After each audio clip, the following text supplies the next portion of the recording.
რაც დავიდით, იმაზეც ვაკეთებ და იმაზე მოკლედ დროში. შეიძლება მართლაც ევროპაც გავავოცოთ. Поздравляю весь личный состав. კარგი მანევრი აქვს ძალიან. იაპონიაში გადაცემდა. ვაშა გადაცემა თქვენთანაა თენგის გოგოტიშვილის პოდკასტი. სანამ გავაგრძელებ, მოდი მოიწონეთ და გამოიწერეთ თქვენთვის ასურველ ნებისმიერ პლატფორმაზე: Facebook-ზე, YouTube-ზე, TikTok-ში ან Instagram-ზე. ან ყველაზე ერთად.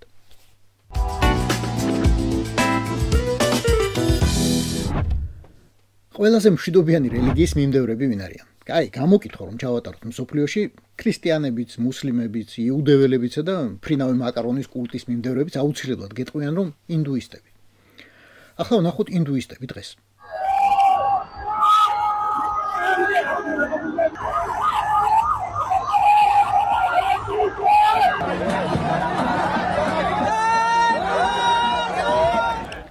ასე ხდება, როცა ცხვარი ცხარდება. როცა ახალ თაობას, კონკრეტულად ახალგაზრდა ნეპალელებს ყელში ამოსდით კორუმპირებული ხელისუფლება, რომელიც ყველაფერთან ერთად თვალში სთხრის ამ თავის სიმდიდრეს.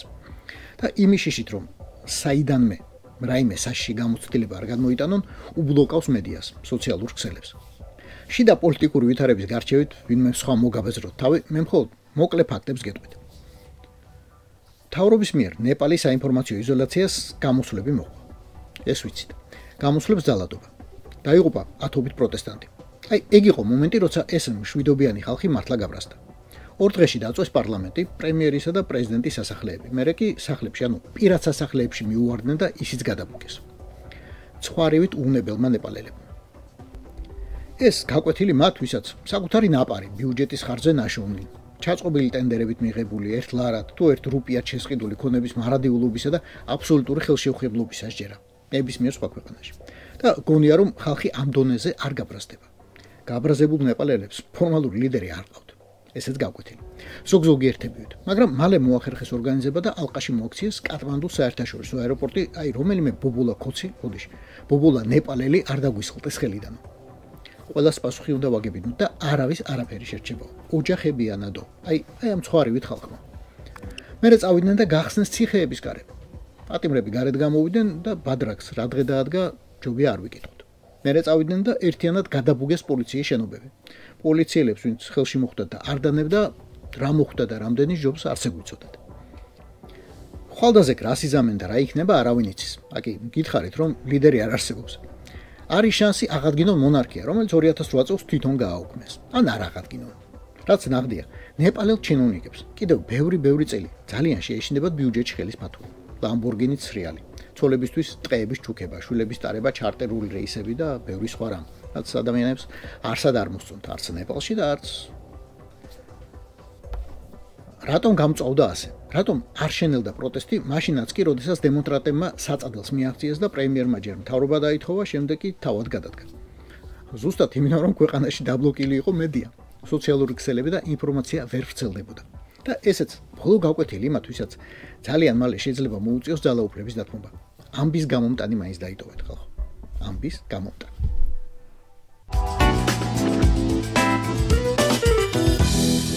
ეუთომარაო, ეგ ფოკუსები ჩემთან არ ჭრის და ბებია თქვენი მოატყუეთ თქვენ მართლა პროჭორვილელებო. განცხადებას, რომელიც გამოაქვეყნა ეუთოს ადამიანის უფლებათა ოფისმა, უდირათ რომ ვიცნობთ, სათაურად აქვს ძალიან საინტერესო რამ წამძღვრებული. საქართველოსგან მოწვევა, როდესაც არჩევნებამდე თვეზე ნაკლები რჩება, შედეგიან სადამკვირვებლო სამუშაოს შეუძლებელს ხდის. ასე ქვია. ჩვენი მეთოდოლოგიის შესაბამისად გამჭვირვალე და სანდო საარჩევნო დაკვირვებას სჭირდება საფუძვლიანი მომზადება და საარჩევნო პროცესის ძირითად ეტაპზე წვდომა, შესაძლებლობა. სამწუხაროდ, საქართველოს ხელისუფლების გადაწყვეტილებამ მოგვიწვიოს ასეთი დაგვიანებით ხელი შეუშალა არსებით დაკვირვებას და ოდერი ვერ შეძლებს არჩევნების სადამკვირვებლო მისიის გაგზავნას. ჩვენ საქმის საფუძვლიან კეთებას ვართ მიჩვეულები და ახლა რომ გაგახსენდით, მატარებელი უკვე დიდი ხნის ჩავლილიაო.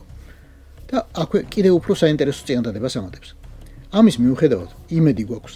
დემოკრატიისა და ადამიანის უფლებათა გასამტკიცებლად გაგრძელდება ჩვენი ხანგრძლივი თანამშრომლობა საქართველოს ინსტიტუციებთან და სამოქალაქო საზოგადოებასთან. ამაზე მეტად მრავლისმხელია განცხადების ბოლო წინადადება. ეუთო ოდირი გააგრძელებს თავისი მანდატის შესაბამისად საქართველოში მიმდინარე მოვლენების დაკვირვებას. მათ შორის დემოკრატიული მმართველობის, ფუნდამენტური თავისუფლებებისა და კანონის უზენაესობის საკითხებში. იცოდა კოცმა რომ ასე იქნებოდა. რა თქმა უნდა იცოდა.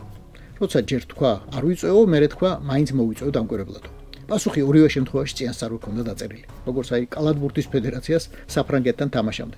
ეწერა წავაგეთ, მერე უსებ დაწერეს მოვიგეთ, მაგრამ იმ წაგების წაშლა დაავიწყდათ. ახლა კოცები მეორე ვარიანტს მიაწვევიან. ხომ ხედავთ? კეთილინება გამოვიჩინეთ, მოვიწვიეთ, მაგრამ deep state-ი არ აძლევს საშუალებას ჩამოვიდნენ და იმუშაონ.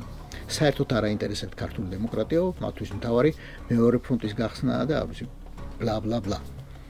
ახლა თქვენი კითხავთ, ეუთომ თუ ქვა მიაგორა, კოც ვიღა დააკვირდება არჩევნებს. დიდად საიმედო ინფორმაცია მაქვს თქვენთვის. აგერ დღეს მდგომარეობით მთელი 11 ორგანიზაციაა რეგისტრირებული. საერთაშორისო დამკვირვებლად. სათვალე უნდა გავიკეთო და წაგიკვდო. ასოციაცია ალტერ ფაქტი. არ ვიცი რამდენი დამკვირვებლით. იორდანიის CESCO 2 დამკვირვებელი. ტუნისის CESCO 2 დამკვირვებელი. მალდივის რესპუბლიკის 2, თურქეთის 2, ეთიოპიის 2, მონტენეგროს 3, ბოსნია-ჰერცეგოვინის 1, სამხრეთ აფრიკის 1, ბულგარეთისა 2, ყირგიზეთის 2 საარჩევნო დამკვირვებელი. აგერ დღეს მდგომარეობით მთელი 11 ორგანიზაციაა რეგისტრირებული საერთაშორისო დამკვირვებლად. 11. ამათი გაერთიანებული ძალები კი შეადგენს ერთუხით 19 კაცს. 19. 3051 უბანზე. რომს დაუშვათ, რომ ყოველი მათგან იმ დღეს 10 უბანზე მოახერხებს მისვლას, ეს სულ 190 უბანია. ესე იგი 2861 უბანზე პროჭორილელებს შეეძლებათ ისევე იმამაძაღლონ, როგორც აქამდე. მაგრამ ამ 190-ს მაინც გამოგლეჭთ. სამხრეთ აფრიკელთა თუ ეთიოპიელთა დახმარებით.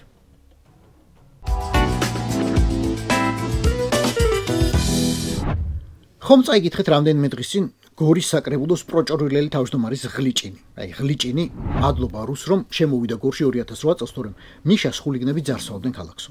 ხომ გაბრაზდით მაშინ. მე ხომ უსმინეთ იმავე თავმჯდომარეს.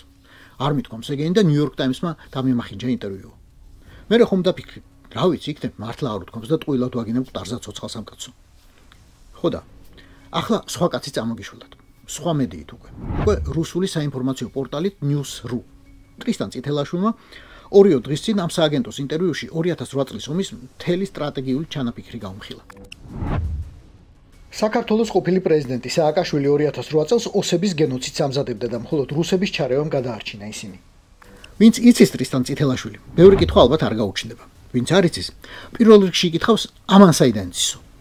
მართლა, საიდან შეიძლება ტრისტან წითელაშვილმა იცოდეს სააკაშვილის გეგმის დეტალების შესახებ. რუსული მედია კი წარადგენს მას ქართული არმიის გენერალად, მაგრამ სინამდვილეში გენერლობა მას რაღაც კაზაკურმა ჯგუფმა მიანიჭა. ქართული არმია კი მან პოლკოვნიკის წოდები დატოვა. 2008 წლის ომამდე დიდი ხნით ადრე.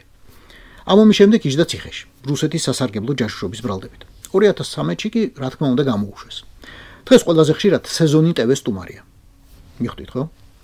და სად ნახა აი ეს საიდუმლო ქაღალდები? ან როდის ნახა?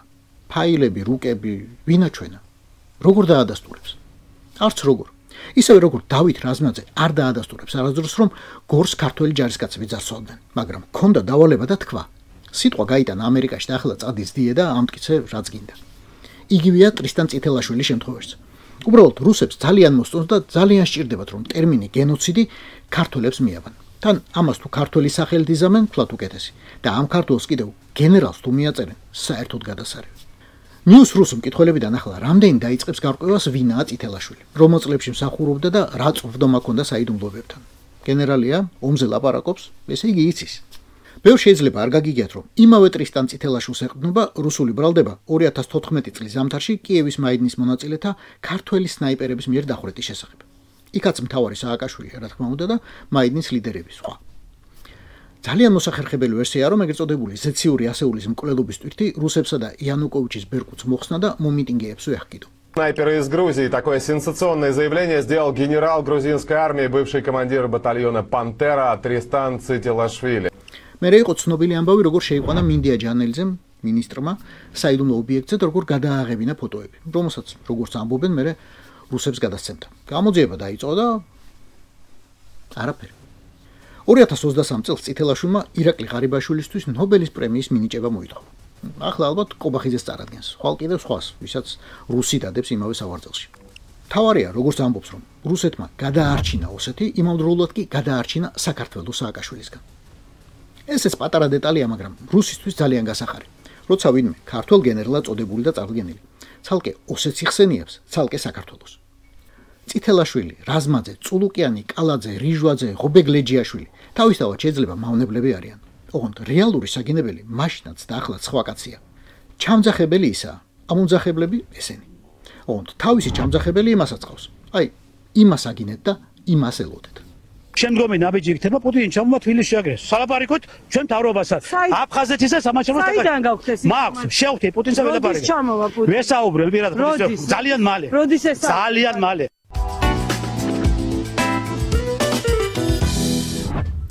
სოფლიოში მშვიდობა მხოლოდ ქოთს უნდა. ყველა დანარჩენი სულ მუშტებსა და კუნთებზე იყურება. ზოგი რომელ კუნთზე და ზოგიც რომელზე. მდინარე ამაზონზე ამ დღეებში აი ამ კუნთმა ჩამოიარა. ფრიად გამორჩეულმა როგორც ხედავთ. ეს არის ინდიელთა ტომის მოჩიკას ნაყოფიერების ღმერთი, რომელიც აი ამ კონკრეტულ შემთხვევაში პერუს პრეზიდენტობის კანდიდატმა ვინმე არტურო ფერნანდესმა დაანახა კოლუმბიის პრეზიდენტს გუსტავო პედროს. პრობლემა სიღრმისეულია. ორ ქვეყანას ყოფს მდინარე ამაზონი და კოლუმბიის პრეზიდენტმა აი ამას წინათ აღმოაჩინა, რომ კუნძული სანტა როზა, რომელიც ამ მდინარის შუაგულშია და პერუს ეკუთვნის, მათ სასაზღვრო ხელშეკრულებაში თურმე საერთოდ არაა ნახსენები. ანუ კოლუმბიას არასდროს უთქვამს თანხმობა, რომ ეს კუნძული უნდა იყოს პერუს ნაწილი. ხო და ახლა მწიფდება კონფლიქტი. ოღონდ სანამ არმია და არტილერია ჩაერთვება, საქმე ეს ჩაერთო ჩვენი კუნთიანი ღმერთი. თან არჩევნებია და ხომ იცით ამ პერიოდში რამდენი ასეთი ნაყოფიერების ღმერთი წამოყოფს ხოლმე თავს. ვიფიქრე, რომ საინტერესო გამოცდილებაა, გასათვალისწინებელი. ვისთან გვაქვს ახლა ჩვენ ტერიტორიული პრობლემა? ვინ არცნობს ჩვენს მიწას ჩვენად? ერთადერთი მეზობელი ვლადიმერ ვლადიმიროვიჩი. მის ქვეყანასთან კი სამი მდინარე გვაკავშირებს. ფსოუს თავი დავანებოთ. დროებით მაგას ვერ მივწოდებით, მაგრამ უმარტივესად შეგვიძლია, რომ თუშეთის ალაზანსა და თერგს, რომლებიც საქართველოსთან მიედინებიან რუსეთში. გავატანოთ ჩვენი ღმერთები. და რატომაც არა? და მე რამდენი გვყავს? დიდი თუ პატარა? მე მაგალითად შემოგთავაზებდით ქოცების უზენაეს ღვთაებასაც, ბორისის კერბს. გავაყოლო წყალზე ღმერთკაცი. ნახონ რუსებმა ჩვენ რა შეგვიძლია. თუ დაიტოვებენ თლათ უკეთესი, სულ მაგა ჯანში იყოს. ეს არის ვაშე გადაცემა. გვიყურეთ, მოგვიწონეთ, გამოგვიწერეთ. Facebook-ზე, YouTube-ზე, Instagram-სა და TikTok-ზე. ან ყველა ამ პლატფორმაზე ერთიანად. რაც დავიდით, იმაზეც ვაკეთებ და იმაზე მოკლედ დროში. შეიძლება მართლაც ევროპაც გავავოცოთ. Поздравляю весь личный состав. კარგი მანევრია ძალიან. Я помню, очень гадаться.